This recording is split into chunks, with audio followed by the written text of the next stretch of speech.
night in Europe. Manchester City, 10-man Manchester City, beat Schalke by 3-2. And in a feisty affair in Madrid, Atleti get the better of Juventus. It finishes 2-0.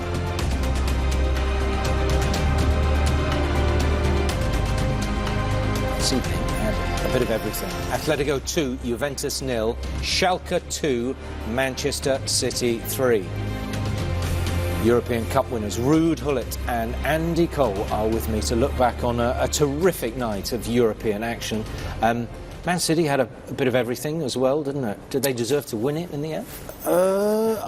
Yeah, I'll give it to them in the end because they kept going, kept persevering, were still creating chances. I think Schalke would be disappointed because when Man City went down to 10 men, I mean, if Schalke had gone about their business the right way and tried and got themselves a third goal, you know, that would have really helped them in the second leg. But Man City turned it around with Sané's free kick. Was unbelievable. Yeah, fantastic free kick. Yeah, terrific moments in the night. That was a turning point, but plenty for to them. debate. Yeah, because they were not in a good state before that, because they lost the plot in a moment.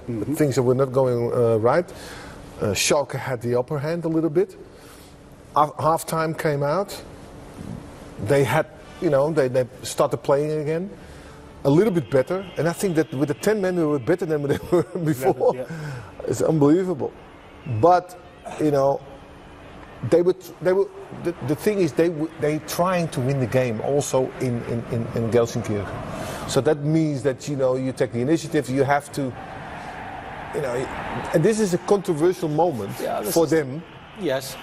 And I think that the referee is right here, because we were talking about it. If he had fouled him, why didn't they kick the ball out then? They had possession of the ball, but they wanted a free kick. But you had possession already. Yeah, I think you're looking at this, for me personally. Yeah. Kick it out. Yeah. What are you doing then? You still, then here you can kick it out? Yeah. But you know what? This goal summed up Schalke. I think it summed up Schalke this evening. You know, once you get the opportunity to get yourself 2-1 up against Manchester City, you know, they're going out of 10 men. You've got to try and finish them off. But like Ruud said, Manchester City seem to be better with 10 players than 11. Yes. You've got to be brutally honest here. And they come out and they continue to play and create chances. But this was the moment, you know, they lost it a little bit. I think that this one that was later on after the penalty, that confused them a little bit. And I think this is the moment, eh? Yeah. There. So this is the decision. You know, my perception of that moment was: look, goal attempt could go in. Yeah. Penalty. But the rule seems to be. The rule is that if it's not a deliberate handball and the hand or arm does not go towards the ball, then it is not a penalty. But that went to VAR, and it was a penalty. And the VAR decided it was a penalty. And that's where the problem's going to be. This one's a different penalty. That's a penalty for you? Yeah, I'm having this one as a penalty. Yeah. Not needed. I think the player with his experience as well, he knows it's not needed. No. Look, it's just too late. Just too late. He is too late, but then he doesn't need to do it. Exactly, but he's nowhere near the ball. Nowhere near the ball. That's a good penalty again. Penalty. 14 out of 14. That's some record that. That's good, isn't it? 14 out of 14. Some going. But they continue to create chances, Manchester City. Fair play, and continue to create chances. They put pressure on them. Yeah. With pressure, but this was not the best moments of them. No. I think this one is not even a booking. It's not just a foul, but it's not he makes such a. It's not a malicious tackle. No, it's not. But you know. But then, like saying, for me personally, this is Schalke's chance now. You know, Manchester City go down and 10-0. They're the home team. So right, we're 2-1 up. Let's try and get another one. And I think that there was complacency there because they thought, okay, now we have a man more. Maybe we can ease up a little bit. But look at that. Not when you do a free kick like that. Yeah, you can't. God damn. That was the moment that got him out of jail. Because Pep was worried there on the sideline all the time. He was worried. Very. With great. You got to have 6 and then the icing on the cake. Look at Sterling. Look at this moment. A little push, pop. It was just the right moment to do it. A bit of contact. Yes, but he did it on the right moment. He's poor defending. The fullback. It's a long ball. Yeah, and he's flaky defending by the fullback. He's there. He's there. Look. He's the only player in the opponent's half. Yes. I mean, that's poor defending. And for a German team as well, that's really poor defending. Yeah. Really poor. But it's still the decision that, the penalty, the first penalty. The first one. But what happened? What happened? You had some news about the VAR?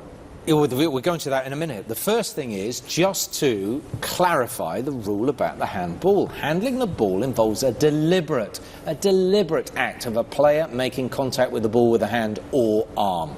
The following must be considered: the movement of the hand towards the ball, not the ball towards the hand. Wasn't the case. Exactly, and the distance between the opponent and the ball. If it's very close to you and you can't get your hand away, you can't do anything about it. Didn't happen. Well, actually, Otamendi tries to get his hand out. Yes, yeah. So therefore, it wouldn't have been a penalty then. But That's a problem. yeah, but the trouble is that this goes to VAR, and this goes to a Spanish team of officials who are now using it in La Liga.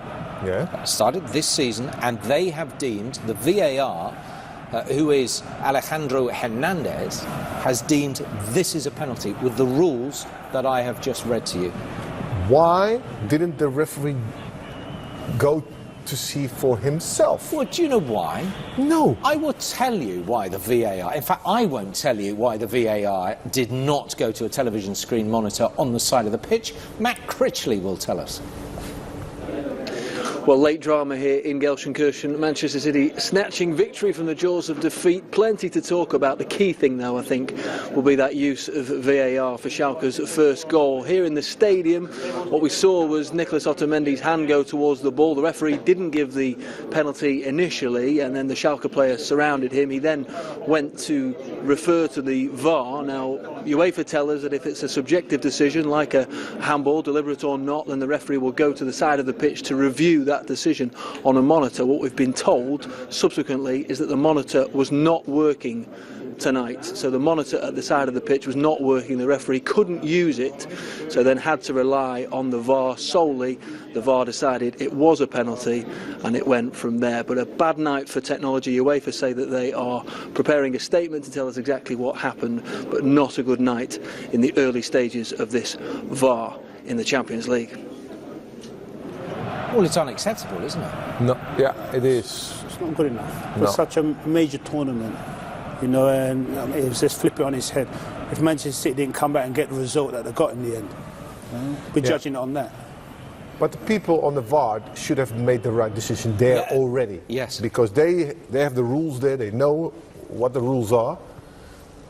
And they made the same mistake as I would have done, because I think I would have given a penalty here because the ball went on target. Yeah, we both gave a penalty. Yes, so therefore, but apparently what we saw in the rules didn't apply to this moment.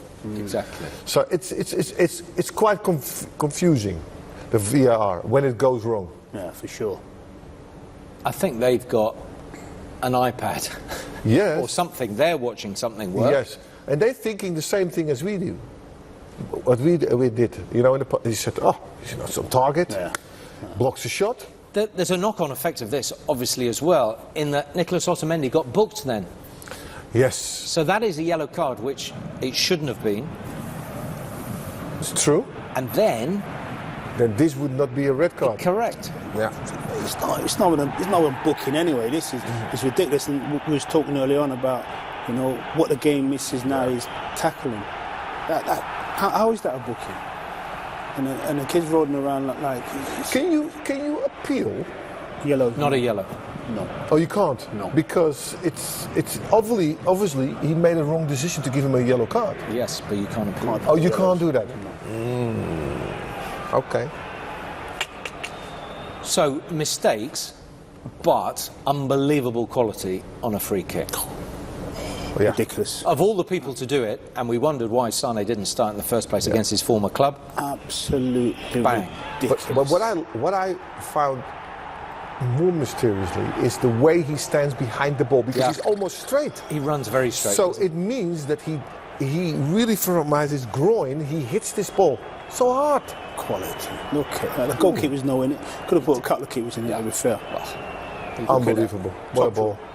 Top draw. You see how straight... I think the Schalke fans were applauding that.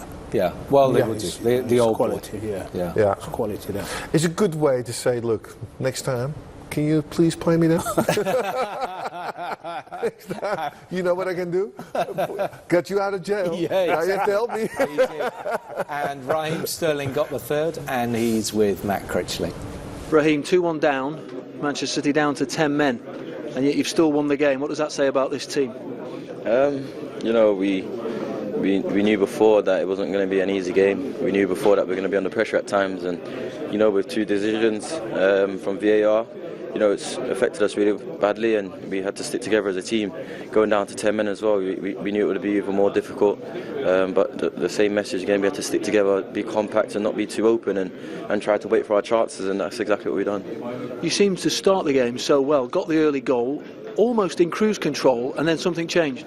Yeah, a decision. In a tie like this, you know, these are crucial, and it's a massive turning point in the game for us. And you know, it was a disappointing one, but you know, as I said, we've got to go away, look at ourselves, and try to do better in the next games coming. It's a decision made by VAR, a referee outside. What was your reading of the situation and the process on the pitch? It seemed to take a long time. Yeah, I thought it took, you know, the ref looked like he made a decision at first to say it was a corner, and he was waving away any handball. I don't know what happened, and then all of a sudden it was a penalty, but you know, that's out of our control, and you know, we leave that to the officials. You fought your way back into the game. Leroy, fantastic goal. I know how much that will have meant to him. Talk us through your goal, because it's some pass from Edison that you got on the end of. Yeah, I was more thinking to keep the ball up there and keep it, you know, a bit wide, but you know, the ball fell perfectly, and the touch was out of my feet, so it was great to finish a wonderful move off. Yeah, 3-2, and you take that back now to Manchester in 3 weeks' time, but you know, having what you've seen of Schalke tonight, that this game's still alive. Yeah, most definitely. We knew it was never going to be easy here, but at times it made it difficult for ourselves, but we're looking forward to the tie back at home. Raheem, well done.